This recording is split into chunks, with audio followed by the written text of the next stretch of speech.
Hello, and many thanks for joining us on this edition of the program, People, Politics, and Power. I am Imoni Amarere.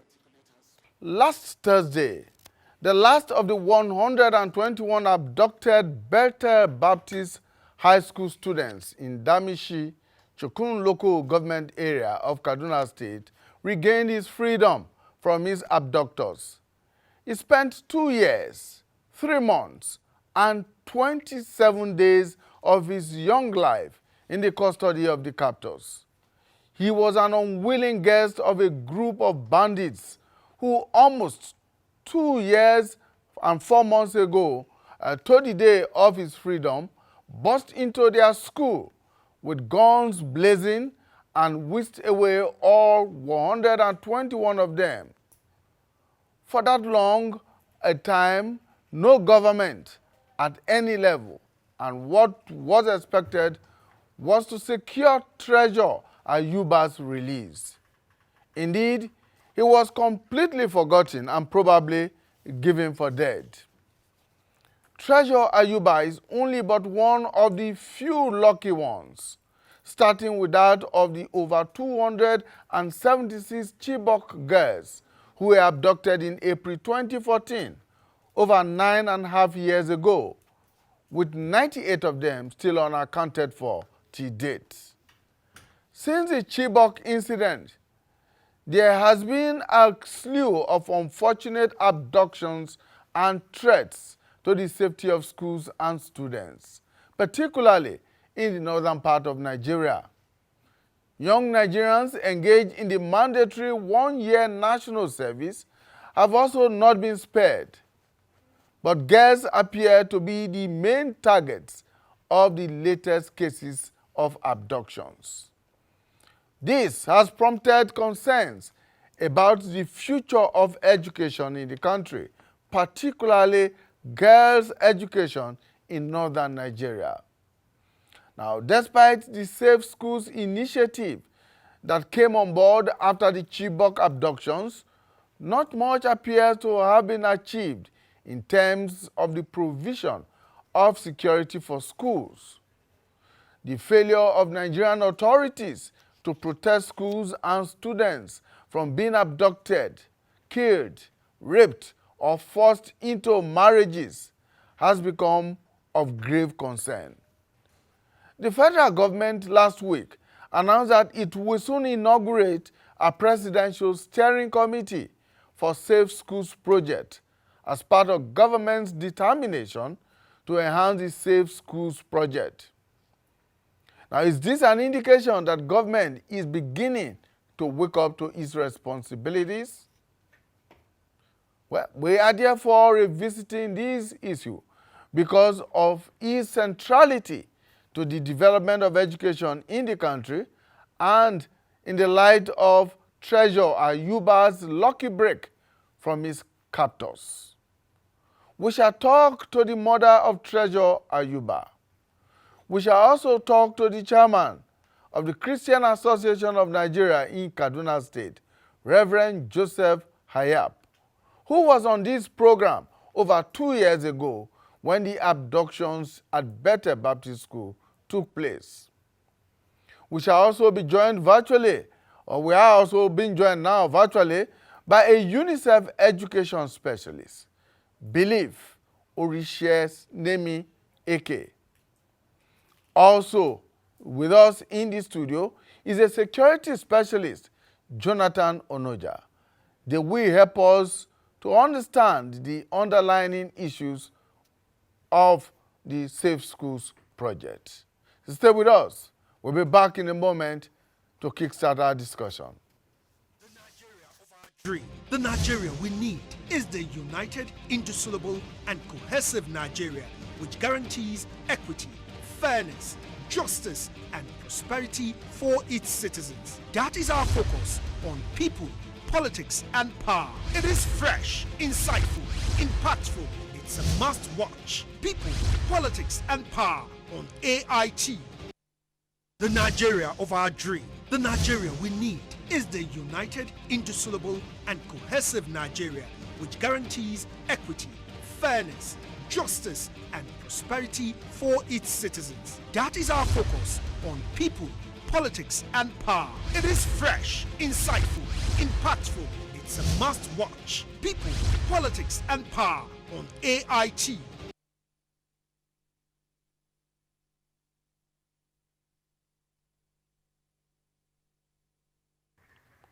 All right, let us now welcome our guests who are joining us from Kaduna and from here in the nation's capital, and of course, right here in the studio. In the studio with us is a security specialist, Jonathan Onoja. Thank you so much for joining us. My pleasure always. Thank you. And we are joined from Kaduna by the mother of Treasure Ayuba. She is Janet Peter. Thank you so much, Mrs. Peters, for finding time to join us on the program. And of course, we are also joined by the Reverend Joseph Hayab. He is the CAN, that is Christian Association of Nigeria chairman of Kaduna State. Reverend Joseph Hayab, thank you for finding time to join us. And of course, last but not the least, is of course the UNICEF education specialist, Believe Urishenemi Eke. Thank you, Mr. Eke, for joining us. Welcome. Okay, so let us begin with Mrs. Janet Peter, the mother of Treasure Eke, who spent about 2 years and 4 months, about just 3 days short of 4 months, in the captivity of the bandits who took him from his parents and from his schoolmates and from his loved ones 2 years and 4 months ago. Mrs. Peters, thank you so much for joining us. Tell us, what was it like when your son walked back into your lives after such a long time? It was a terrible experience that I can't even explain, because through that period, we did not find it easy for me and my entire family. We've been going through a lot, to the extent that we are not even free to walk around because people have been mocking us and other things. Like, the experience was so bad that Go on. a lot of things happened. Because when they kidnapped Treasure, I had an accident. So I know how emotional you feel right now, but there are happy emotions after 2 years, 4 months that your son walked back from literally the dead. I'm sure that most people would have taken him for dead. Did you at any point in time believe that he was alive all the time? yes, sir. Yes, I believe my son will come back, because it was not his wish. I only took him to school. I never knew that all these things will happen. So I believe he will definitely come back to me. And how did the family cope all through that period? I'm sure Treasure has siblings. What were their feelings like? And other members of the family? We've been going up and down, trying to see how we are going to work at it for him to be out. But all the effort we made. Was there at any point in time when the abductors of Treasure made any financial demands, ransom, asking you to pay ransom for his release? Yes, sir. They called, apart from the ones that the effort that the school made, they started calling us with different numbers that we should send money to them. We did. It got to the extent that there was a time they called that we should bring 5 million naira, that if we didn't bring the money, that they are going to kill him. So it was Reverend Hayab that helped us, because we sold everything, all the money that we had, then we were contributing in the school. So when they gave the money to my brother-in-law to take it to them, they now kidnapped him and his friend. They collected the money from him. Apart from the first money we sent, It was the second money that they went to give them, they now kidnapped them. We had to look for another means again to send that money, all to no avail. And aside from that, they kept on calling that we should send money. Apart from the recharge card that we will send to them, they will call and they will be threatening us. And it's not as if it's one particular sorry, camp, different camp. They keep calling. We will not even know which particular camp the boy is. And anytime they call, like they stop, like they won't give him the phone for him to talk to us. They only call to threaten us that if we didn't bring money, that they are going to kill him. Now, so this last time, I mean, before Treasure suddenly appeared, did you make any payments to them again or recently? No, we didn't make any payments. We were just sitting in the house. I was in the room when my sister called. Okay, they knocked. I heard her talking to someone, but I don't really know who she was talking to. So it was when she saw she now asked who is there. He now said that he's the one. She opened the door and she saw him. She was confused. She now called me. She called my mom. Then we came out and saw him. We were asking me how what happened, like how did he manage to like come back. He now said that he told them that he wants to go and ease himself. That was when he used the opportunity to run away from the camp. So from his own account, he actually escaped from the bandits, from his captors. Yes, sir. Yes, sir. Now, let me ask you this before I move on to Reverend Hayab. How is he now? We understand he was taken to hospital for medical examination and all of that. Is he feeling all right? Is he feeling okay now? Yes, he's fine. He's fine. He's okay. Okay, stay with us, Madam Peters. Let us interact with Reverend Joseph Hayab, who is the chairman of the Christian Association of Nigeria Kaduna branch, who was with us over 2 years ago when this incident happened and has been, as it were, in the forefront of the struggle to release all 121 of the students who were kidnapped on that day. Reverend, thank you so much for finding time to join us. Thank you also for having me. Good afternoon. It's good to hear from you again. Thank you. Right. I'm sure you must be one of the happiest persons today, if not in Kaduna State, but at least around the world. I wish there was a camera for you to see the dancing steps. So it was actually a sweet moment, a joyful experience. It's been a season of joy since Thursday night to today. It's wonderful. Thank you. Right. So tell us what your experience has been these 2 years and 4 months since Treasure has been in the captivity of his abductors. Sincerely speaking, you know, the most difficult thing is to engage a widow, a woman, or a family that is in such traumatized situation. After the release of the 120 and Treasure was the only child left, one day the family called me and I went there. They were crying. They explained everything to me as if they'd been abandoned.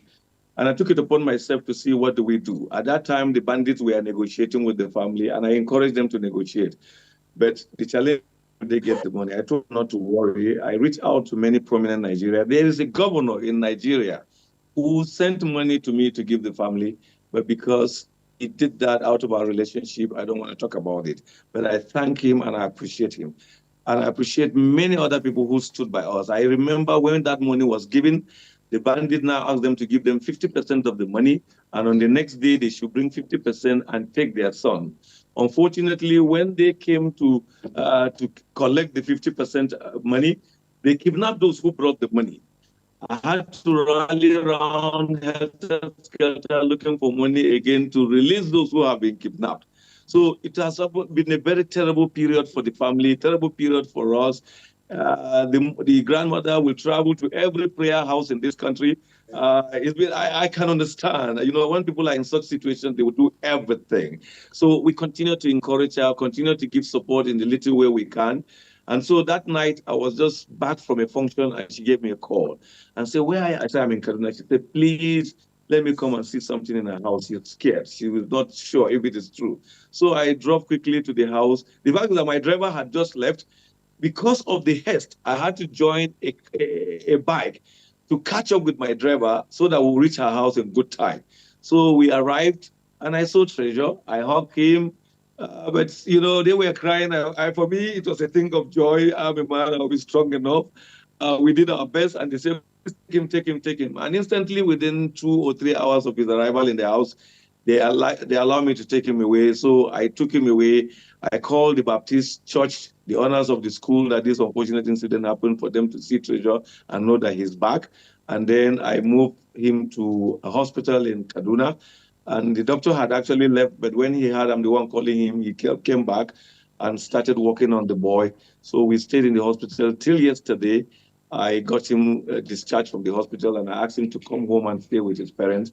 I was with them this morning just to encourage them to continue to pray, and then we will continue the process of psychosocial support for him. And then we think also about his education. But for the moment, we are still celebrating and looking at his health, and we are trusting God that everything is going to be all right. Reverend, tell us, what is the state of security in schools in Kaduna today against the backdrop of this 2-year-old incident that has kept Treasure Ayuba himself in captivity for that long?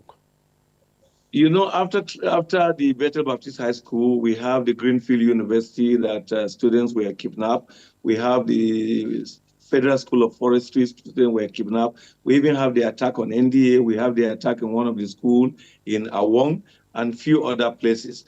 But at the moment, the situation is not in school in Kaduna, but they're just going to suburb, community, kidnapping innocent people and demanding for ransom. But for schools, I believe that local vigilantes that have been engaged are walking around schools, especially schools that are within difficult area, to ensure that this unfortunate incident do not repeat itself. I must say this, that the new governor of Kaduna State has taken a new measure. He's trying to ensure that things are done and done right. You remember about 2 months ago or so, he recruited over 7,000 vigilantes that were exclusively locals who will help in controlling. These are not difficult things to do, but I think in the past we were talking and shouting at each other more than thinking and doing what is right to salvage situation. But some things have started happening now, and we are hopeful that things will continue, and eventually we may not have a repeat of this one again. Hopefully, we shouldn't have a repeat. But you just talked about the socio-psycho support for the young Treasure. Now, do you think that this will impact negatively on his attitude towards education? Well, I have been discussing with him because I've spent most of the hours he came back with him, even than the parents. I can see he's actually calm. He understands the situation. He understands the challenge. And you know very well that it depends on the kind of people engaging him and discussing with him. I've tried to help him see that, look, without education, the future may be bad, the future may not be good. And education will even help him overcome whatever trauma or whatever challenge he has gone through with this bandit. So when you help a victim like this to understand the importance of education, I'm not sure he will be scared, because he will also see around him that people who do not have good education cannot even do what they're supposed to do. And he will say, he keeps telling me this, he say, Daddy, these people are completely ignorant people. They cannot read, they cannot write, they don't even know anything. All they desire is kidnap people, get money, buy guns. Kidnap people, get money, and continue to have the fact that they have, even some of them have particular targets that they've always want to kidnap because they believe money will come. One of the targets is school, another one is government official or foreign nationals, because they believe if you get any of these 2, 3, there will be huge money. So you understand the implication of lack of education. So for us as parents, for us as leaders, for us as a community, the best we can do is to encourage him and help him appreciate that he must not compromise his desire, his love for education. Yes, 2 years, 4 months have been wasted, but he can still catch up. All right, and how is the church and the school authorities helping him to do that catch-up? Well, we are already discussing. Yesterday, a church offered us scholarship for him to school to go to school in their church. It's a boarding school. From JS1 to SS3, they are going to pay everything, including uniform. We are still discussing. We have others who are also offering. Some are saying, no, can we just take him away from Kaduna? But we've not yet made any decision. Efforts, this morning, I engaged and I even went to the house with Christian Solidarity Worldwide Nigeria. They've been involved in providing psychosocial support to many victims of violence, kidnapping in many parts of northern Nigeria. I know very well they've gone to almost 18 states in northern Nigeria working to help people. So we brought them to the house, they saw him, they engaged him. The fact that I even allowed them to have an hour away from the house with the young man. So we are hopeful that a lot of people will, spirited Nigerians will come. We are open to other experts who believe that there are other ways they will help. We're not going to rush him to go to school tomorrow or next tomorrow, but definitely we don't also want it to exceed January. So we'll work on these things as we continue to help him. And we may eventually find a place where we'll combine his psychosocial support and education within the same environment. Anything can happen. But for now, for the moment, I can see her in that emotion. She's happy her son is back. She's in pain that all many things happen. I've let many people to go and see them and pray for them and also clear certain words that were said before now so that there will be peace, there will be understanding, and then we focus on Treasure. Treasure is a very sweet young boy. He's a fantastic young boy. Unfortunately, these people kept him for this long, but we still have hope that we can bring something out of him. And that good thing deposited in him, people will experience it or will enjoy it in the future if he is well trained. Right, Reverend. Has he told you how he managed to get back home? Where did he get Yeah. transport? And who assisted him to get home? Okay, according to him, you see, from the time he was kidnapped, the leader of the gang saw him as the smallest among all the 121 that were taken into captivity. So he took him on himself and was calling him Smally. So he will go out, buy things, and come and give him. So when other students are to be released, as they are about to go, he will ask him to come back. And so they started playing mind game on him, planting stories that will cause him to be afraid. And that's why there was a wrong story that spread that he said he didn't want to come back. That is not true. That never happened. I think they just played the mind game. One of it is that one of the first young boys that they actually released was released on hell ground. They told Treasure that the boy died when he came back. You see, he's working on his mind game to say, if you come back, you may not even survive. You see, the one who went back, he didn't survive. So Treasure has been living his life thinking that the boy is dead, not knowing that the boy is alive. I think was it on Saturday afternoon? Then he said to me that this boy that came back early because of sickness died. And I'm saying, wait a minute, is that true? I'm not so sure of the story. So I called the principal of the school, I called the proprietor of the school, and they said, no, the boy is alive. Then I begin to understand. Apart from giving him gifts, they also create fear in his mind, and that's why they kept him that long. So they give him gifts and money. The fact that they gave him even phones, because when they steal people's phone, they will give it to him. Since he's a schoolboy, he knows where to praise and what to do. So at the end of the day, with the little money on his pocket, that day, that was the money he used in transporting himself. From where he boarded the vehicle to Kaduna, it cost you 6,000 to pay for a bus. And then it will take you over 7 hours to drive from Kaduna. So he did not even know the name of the place, but we begin to calculate and understand which angle do you drive such hour and pay that kind of money to Kaduna. It's either within Zamfara, Sokoto, or Kebbi. So, but nobody is so sure of the exact place. So he just did that. And when he was by the roadside, as his mother would tell you, he saw some people and asked them where can he find a vehicle to Kaduna. And they took him to a nearby motor park, and he boarded the vehicle. He even said to me that I kept quiet. I didn't want to talk. I didn't even want anybody to know me so that nobody started getting scared and suspecting me in the vehicle. Until he arrived Kaduna in Kao bus garage, and then he had Sabo, and he joined another bus to Sabo. But when he arrived Sabo, his eyes were open. He could find his way to their home. So he escaped. No ransom was paid. Yes, we paid other money after the school, and they took the money away and never released him. They even kidnapped those who took the money, and we paid another money for them to be released. But when it was time for God to help us deliver the young man, God did it in a miraculous way. Nobody paid money. Nobody should take credit. This is God's miracle.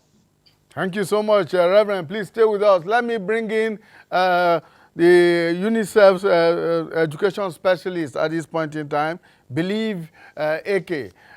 Believe, I'm sure that this is one story that will move any heart as far as this abduction is concerned.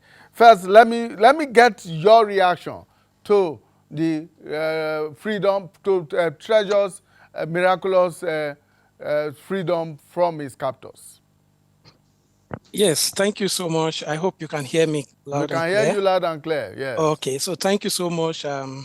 For us, not just only me, for us in UNICEF, we are very, very happy. And these are the kind of stories we want to hear, because we know the whole issues of school safety, insecurity in Nigerian schools has really become something else from that 2014.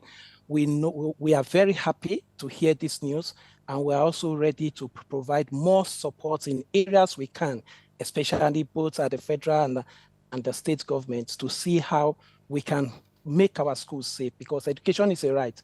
And when children are not safe, when children do not feel secure to go to school and learn, then we have a big problem in the country. Yes, Believe, talking about the Safe Schools initiative, it appears that this administration, the Bola Tinubu administration, is set to reinvigorate that initiative, that project all over again, because the Secretary to the Government of the Federation last week said that it's going to set up a committee, a steering committee on this project. Is the UNICEF involved at this point in time?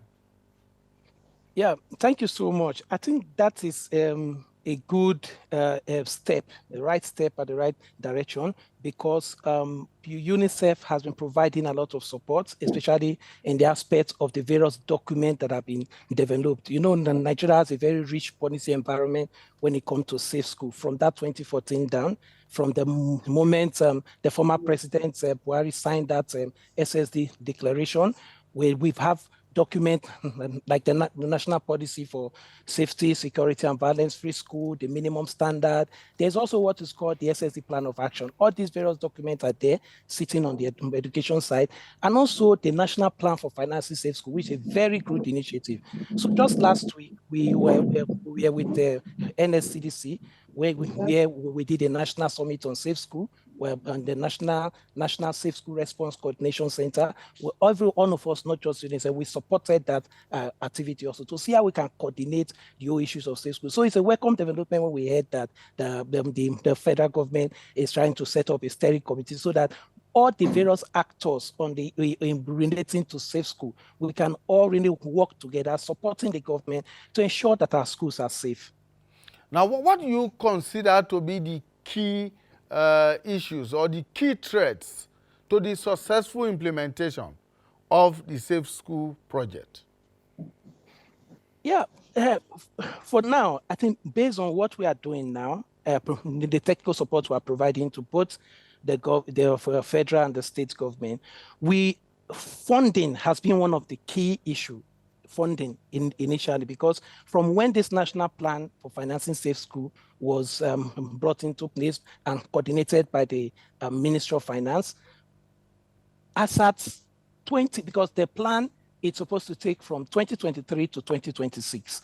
And for this year alone, 2023, based on the plan, 32 billion was supposed to be released for safe school infrastructures, and also seeing how they can strengthen various institutions of government to be able to deliver on the safe school project.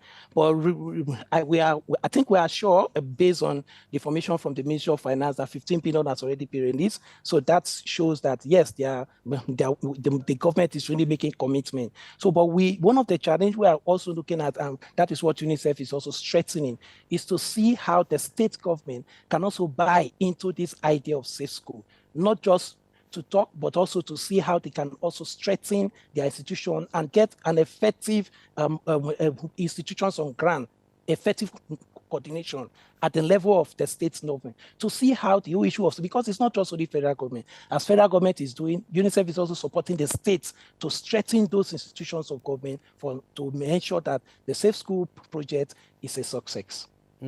Okay, let me bring in Dr. Onoja, who is with me here in the studio. He is a security specialist. I'm going to, given the kind of stories that the Reverend and the mother of Treasure has talked about, I'm going to take you in the direction of involvement of locals at the various levels, because most of these abductions and kidnappings are taking place, like the Reverend mentioned, at the rural levels, basically in the hinterland and all of that, places that are very vulnerable. Now, what do you think can be done with the intention of the federal government to strengthen the Safe Schools initiative and the project? What do you think are those things that the federal government must, or the steering committee that is planning to set up, must begin to think of immediately? All right, thank you. I think first and foremost, we must have an enabling environment to allow this initiatives drive. Because if, for instance, you talked about the locals, the rural areas where these adopters take advantage of, abducting the students, are always on ground, and without any proper structures for the purpose of reporting informations, dissecting informations, and ensuring that most of the things are put in place, then we will at the end of the day come to a situation where you will be reporting to thieves. Because why did I have to say this? The locals have to be involved in every policy and policing of the areas. But so far, I don't think we have any protective, preventive, and any strategies on ground to mitigate the challenges. So if we don't have all these things put in place, and you expect maybe a poor widow in a particular place to pass an information on to maybe to the next authority, like it happened in Zamfara yesterday, it is with the help of the locals that the army are able to get that intelligence, and then we're able to strike. But if there are no channels of communications as to see how the locals can communicate with those committees that are going to be on ground, then there are going to be a lot of problems. If the school where this young child was kidnapped from have some level of security on ground for the purpose of protection and preventive strategies, before before you gain access into the school, there ought to be a kind of front and back from the security and also with the kidnappers. But that did not happen. So you can imagine when almost 120 something persons are paraded just from a school. Even on your streets here, if you have just 10 people parading on the street here, people will have to what is happening? But over 120 something people, and then nobody raised their land. It shows that the locals are not actually carried along in the policing of the state. And so if anything has to be done, as a case of urgency, then the locals should be involved in policing the state, and also should be part of the preventive and protective strategies of the government. Okay. Now, Reverend, I know you are a very busy man. You have other engagements. I would like to just ask you this final question before you disengage. Given the experience of Treasure Ayuba, given your own experience over the last 2 years and 4 months, which must be very agonizing for you, what would be your recommendations to government? Speaker, because he has actually started. I think what has actually been the problem is connect between those who are leading and the people. Even when people see something, because there is no good relationship between them and the powers that be, they don't say what they see. So there must be this grassroots connect between government and the people and government. There must also be that trust between the people and government with the people. When the people trust government, they will say what they see, they will say what they hear, they will say what they know. But when they don't trust government, they will be hiding and careful not to say, because experience have shown that when you speak out, then the bandits will come after you. So you ask yourself, who is telling the bandit, who told the government or security agencies what is going on?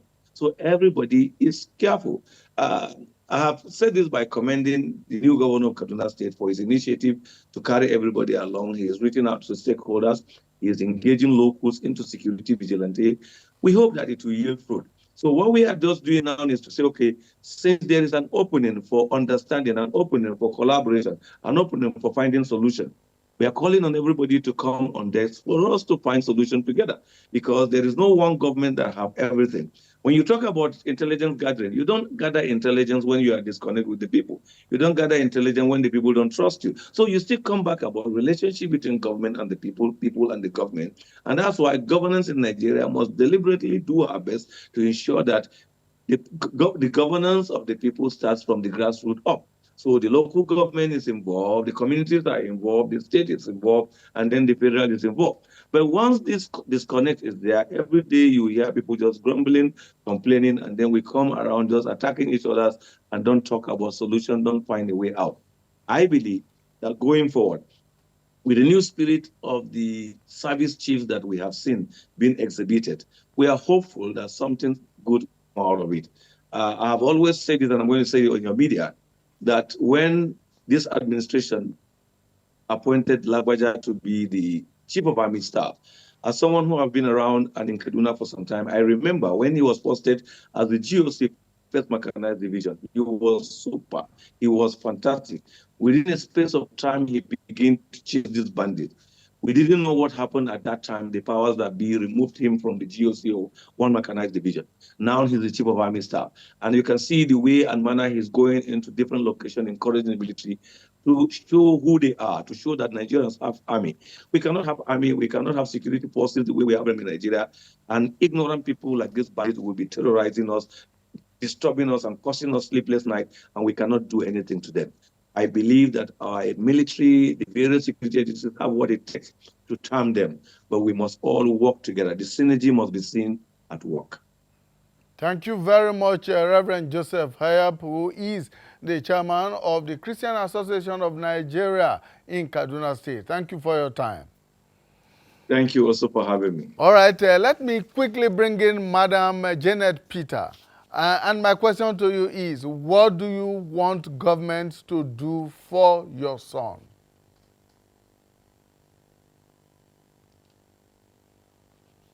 Hello, Madam Janet. I want government,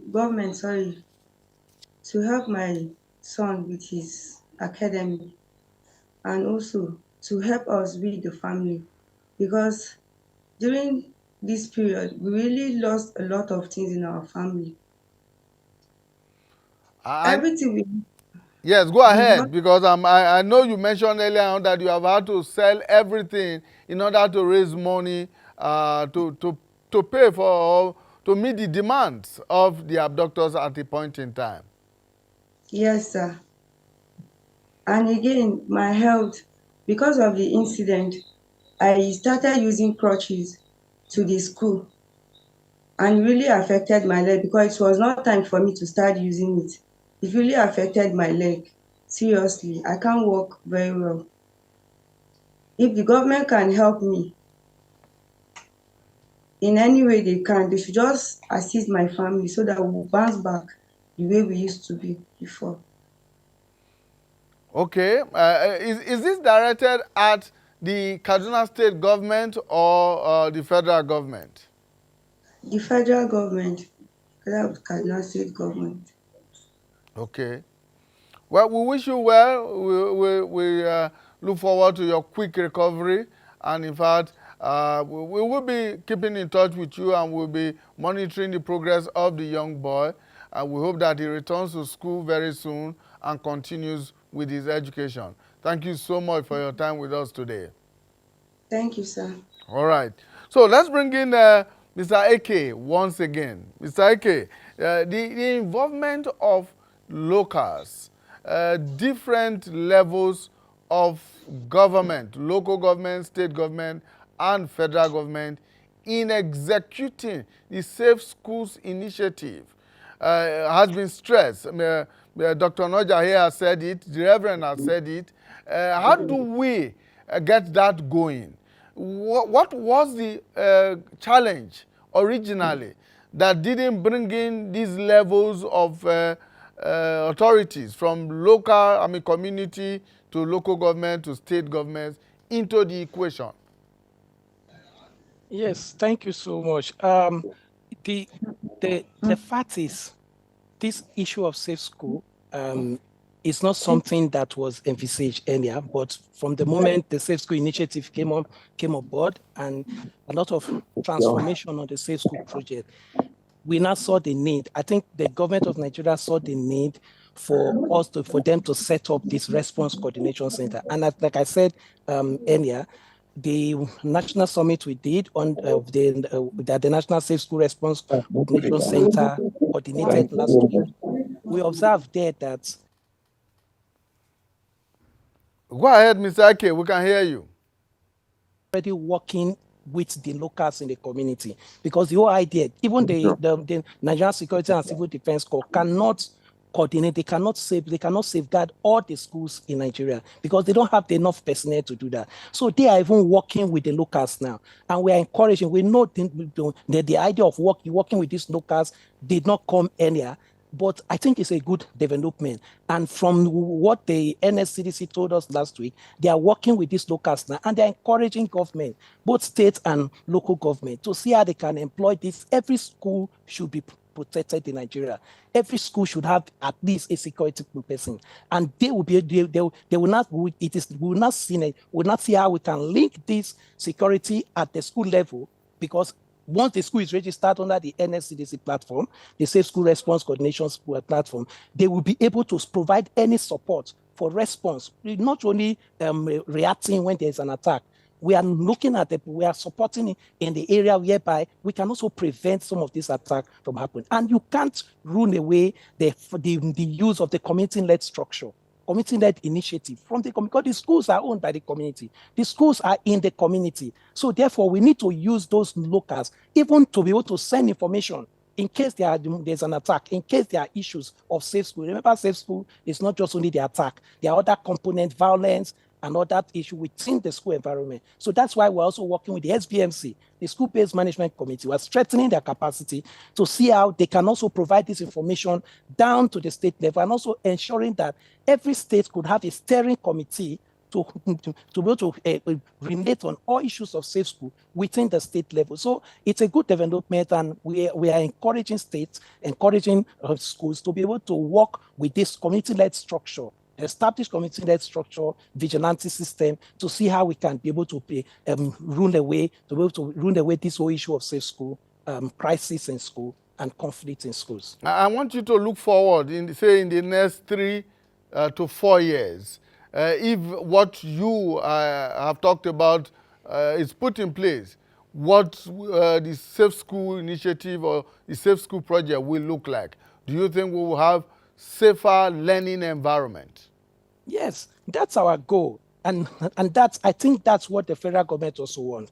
Because if you look at the Safe School Financing Plan, it's a rich document whereby government already committed funds to see how they can provide infrastructure. I think we will learn that even in 18 states now, they've gone to look at schools that need to be built, need to be renovated, and all these whole efforts by the government and the one development and donors and development partner, UNICEF and others, are also providing support to build capacity of the states, the various state actors. So we are hopeful that in the next few years, we are going to have safe, our schools are going to be safe. As I'm talking to you now, the Federal Ministry of Education and Emergency Working Group, they are currently in Nasarawa.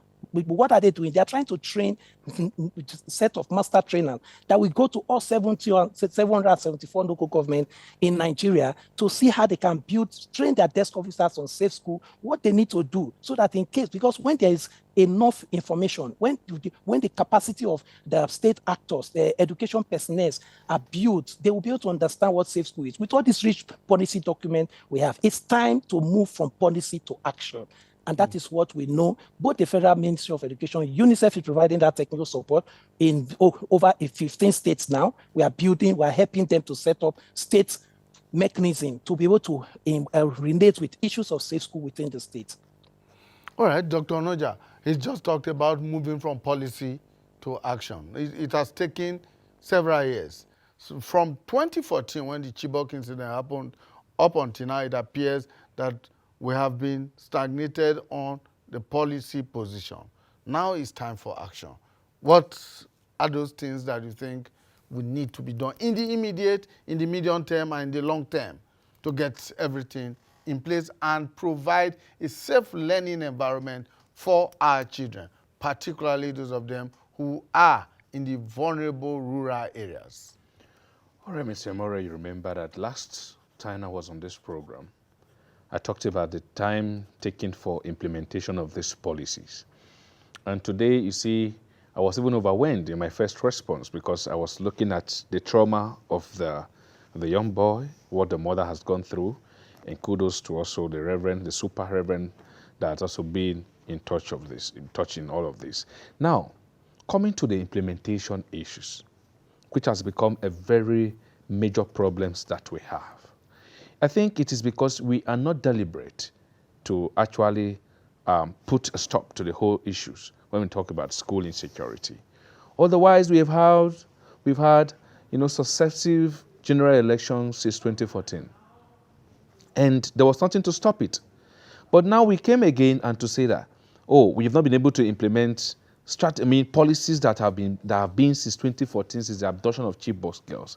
It shows that we are actually not ready yet to begin to fight this. But I think I will have to compliment the government for releasing such a huge amount, what almost 15 billion for the purpose of Safe School Initiative, as opened or told us by the UNICEF representative. And on the other side again, I think one of the things that is hindering the implementation of these policies is the will. The government have not actually have the willpower to say, come, let us have an understanding of what we should do in our schools. The educational ministers have been there over the years. And I tell you that if you go around the schools today, I have not seen the records, the register of whether you see visit of educational representatives going to schools to take statistics of what the schools looks like. I can mention schools that are in my communities that are not even attended to. It is always with the help of the locals that can go there, donate what to be done around, talking about mapping of the schools and also giving them master plans of how it should look like. Some schools are not even supposed to be where they are. It is for that reason that people can go to a particular place and then pick people from the particular forest, move people to a particular forest, on hot. Because nobody is there to actually checkmate it. And again, I have been saying that we cannot have, for instance, arms in our school environment, because that is also a psychological trauma. Because now I heard we are engaging the help of the locals, which is the vigilantes in schools.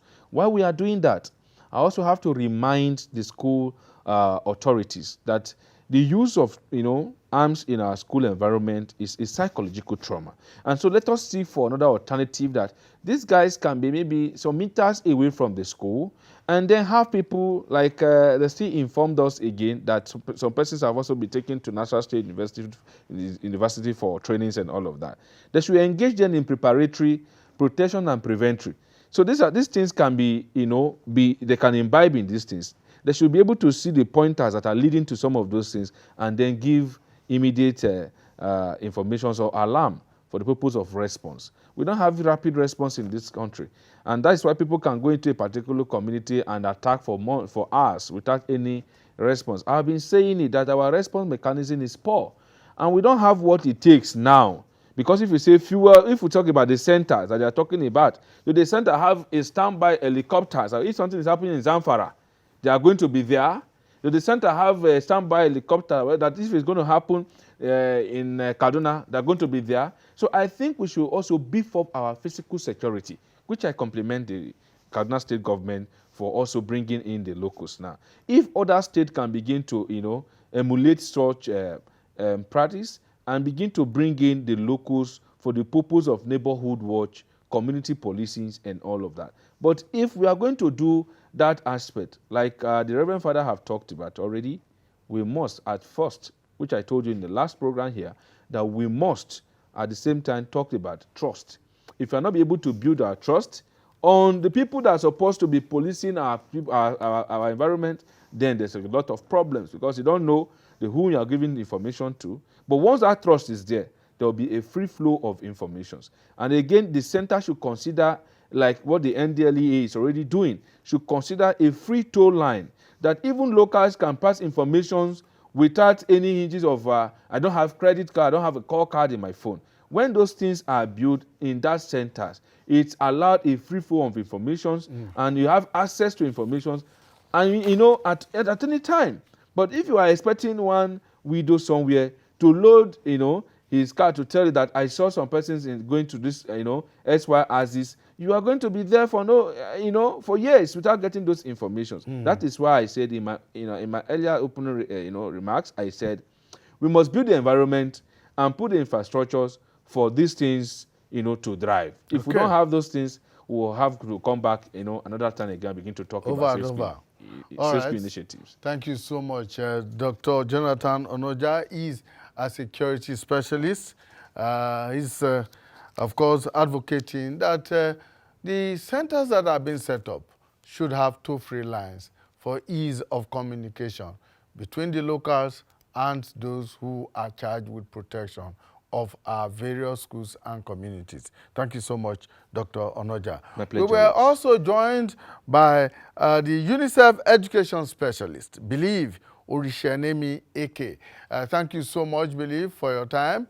We appreciate your contributions to the program today at such very short notice. We thank you immensely for taking part on this program. And we hope and believe that those in authority are watching and listening, and they're going to be taking on board some of the things that you have talked about, if not all of it. Thank you so much.